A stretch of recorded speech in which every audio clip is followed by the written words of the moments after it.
Hello YouTube, this is an Ace review, and today I decided to review a game called Fire Emblem Awakening on the 3DS and determine whether or not it's worth your time. I want it known first that this is the first game of the series that I have decided to play, and primarily to see what the fuss with the series has all been about. The game starts with a character that you've created going into an epic battle, then suddenly waking up on the ground with a bad case of amnesia.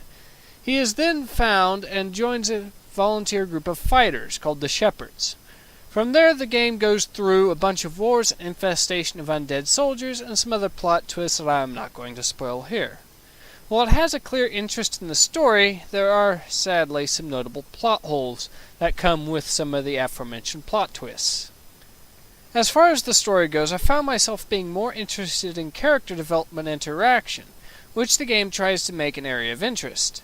Indeed, there is some humor to be had here, both intentional and unintentional, as well as some more serious tone bits.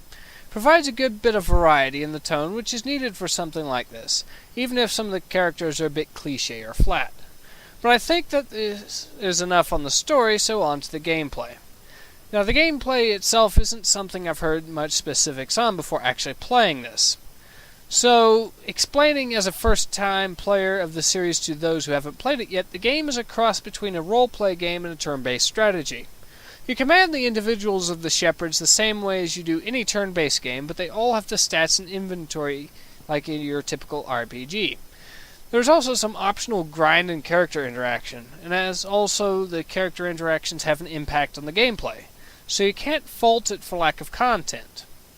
Having said all that, though, the game shares what you can either call a feature or a major problem with Elder Scrolls Oblivion in that it is easy to break it. I had a character who was the weakest in the game, Donald, become an unstoppable badass capable of taking out anything in one turn, dodging any attack, or even take no damage if they manage to strike a blow. That isn't even mentioning the fact that he got free health for damaging enemies, or that he had 79 HP by the game's end. When this happens, the game has a bad tendency to send entire legions to their deaths by having any and all melee units try to take him head on when there was no one else in the area. So the AI have some issues with trying to beat my guys at times, and the difficulty is quite easy. I even took it upon myself to beat what the game describes as this super strong conqueror, in full suit of armor, mind you, by beating him to death with a tree branch. Something I still find hilarious. The past complaints should be regarded as against the strategy part of the game, which sadly disappears long before the game actually ends. The problem is that any disadvantage your units have becomes largely eliminated by leveling up enough, and that breaks the overall strategy. It is enough of an issue for the strategy that I intend on creating a second video just to suggest improvements to make the strategy as solid as the rest of the game, and post that video onto the forums of the developers. Overall, though, despite the complaints I have for the issues regarding the strategy of this title, it is in fact a great game. The story is pretty solid, and the characters are mostly endearing. The RPG elements are also as solid as you can get.